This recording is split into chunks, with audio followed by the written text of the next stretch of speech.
Hi, this is Jaya. In this video, we shall see about the reform bills passed in England. The Parliament of England became democratic only after many changes which happened in the political side. And only because of this political evolution, the adults in England got the right to vote. It was not like in India. In India, the moment the elections were introduced, it was said that men and women who were aged 21 have the right to vote. But that was not in the case in England. It took nearly more than 100 years to give the voting rights to the people of England. And there were many reasons for the first reform bill to pass in 1832. The most important one was the principle of distribution of seats was defective, because according to the age long arrangement, they had boroughs and counties, like how we say village, towns and cities. In England we call them as boroughs and counties. From each borough and county they can send two representatives to the parliament. But because of this agrarian and industrial revolutions, many people from these boroughs and counties, they went to the industrial towns looking out for employment. And because of this, the population in these boroughs and counties became so very less that they even called as pocket boroughs and rotten boroughs. But in spite of having a very less population, they still sent two people as representatives to the parliament. At the same time, in big industrial towns where there was a huge population, there was no representation at all from that side. And at the same time, even the qualification for the persons to have the right of vote was not just. Earlier, they had the system of having the freeholders who have the income of 40 shillings a year. They said they can vote for the parliament election. But in the earlier part of 19th century, a person who's earning 40 shillings, shilling is the lowest money value, and a person who's earning 40 shillings per annum was not a wealthy person. So they were given the rights, but at the same time, the big tenant farmers who had long leases for lands, they did not have any rights to vote. But the people who were living in the county and in the boroughs and other people who had only 40 shillings per year, they had the rights to vote. And therefore, the people were not happy with this procedure. And at the same time, there was unemployment problem in the country. And the price of the corn was very high because the corn law was passed in 1815 to protect the English agricultural that is all those people who were involved in agriculture. And because of this, the poor people were suffering, and they felt that only if someone represents their state in the parliament, some good things can happen for them. So all over the country there was an agitation for parliamentary reform. And this agitation and struggle went on for a long time. And in 1831, when William the Fourth was ruling England and Earl Grey was the prime minister, the Prime Minister Earl Grey, he introduced a reform bill in the Parliament. They had three readings in the House of Commons, and then they sent the bill to the House of Lords for the approval. But the Lords opposed it because most of the Lords were holding lots of lands, and they were making a lot of profit by increasing the corn price. So they felt that if they give all these people the rights to represent themselves in the parliament, they will be at a loss. So they opposed it. And when Earl Grey came to know about it, he resigned his post from the prime ministership. And this made the Lords unpopular among the people. Now the king asked the Duke of Wellington to be the prime minister. But the Duke of Wellington was not able to get people to join his ministry, so he advised the king to call Earl Grey back as Prime Minister. And once Earl Grey became the Prime Minister again, he introduced the Reform Bill. And this time, the king, who was in favor of the Reform Bill, saw to it that nearly 100 refractory lords who will definitely object to this bill were absent on that particular day to the House, and therefore the bill was passed on 7th June 1832. And there were many image making provisions in this reform bill. That is, 56 rotten boroughs who had a population below 2000, they refused. They said, no, you cannot send any representatives to the parliament.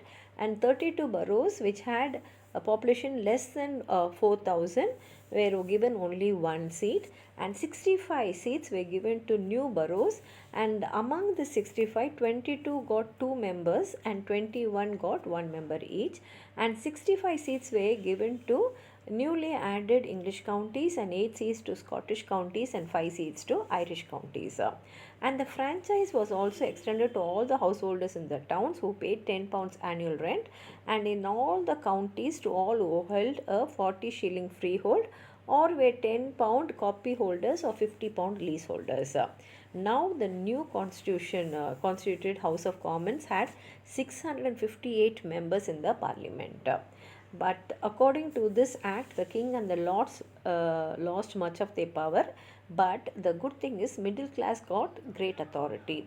As the property qualification for franchise was lowered, the number of voters also became much larger. About 220,000 people received the right to vote, and therefore this increased the electorate by one half. And most of the newly enfranchised people were actually residents of the towns, and this helped the Whigs to become more powerful. And moreover, this reform bill also showed that people, through protests and organization, can even change the laws to conform to the demands of the moment. Like according to the time, if people want, they can do they protest in a very organized way and can get what they want. And when it was announced that the reform bill had become a law, people celebrated by ringing bells and burning bonfires, because it was a victory for the people. And all sorts of benefits were expected. But thing is, the wages still kept low and the food price was very high. So a new party called the Chartist arose, and their activities were known as the Chartist movement. And this movement had a great influence on the workmen in the towns. These Chartists drew up a plan for a more thorough reform of the parliament, and that they called as the People's Charter. And in this they had 6 things as they demand. One is manhood suffrage, vote by secret ballot, because they said when we are voting, others should not know for whom we are voting. Then annual parliaments and election districts equal in number of voters. That is, in each place where you are conducting the election, the number of voters must be almost equal. And abolition of property qualification for members of the parliament, because it should not be that only those who have money can be a parliament member. And they also asked for regular payment for the member of the parliament, so that will be an incentive for them to attend all the parliamentary sessions. And this, when the Whigs and the Tories saw this, they were shocked, and they did not want these demands to come into practice, so they imprisoned the leaders. But anyhow, these demands came into practice in due course. And after the death of the orthodox-minded Palmerston, Gladstone introduced the second reform bill, but owing to the opposition which came from the Liberals, the bill was defeated in the House of Commons itself. And in 1867, Benjamin Disraeli, he introduced a bill in Parliament, and that was passed. And in this second reform bill, the following were the results. In the counties, the franchise qualification was lowered, and this increased the county electorate from 540,000 to 790,000.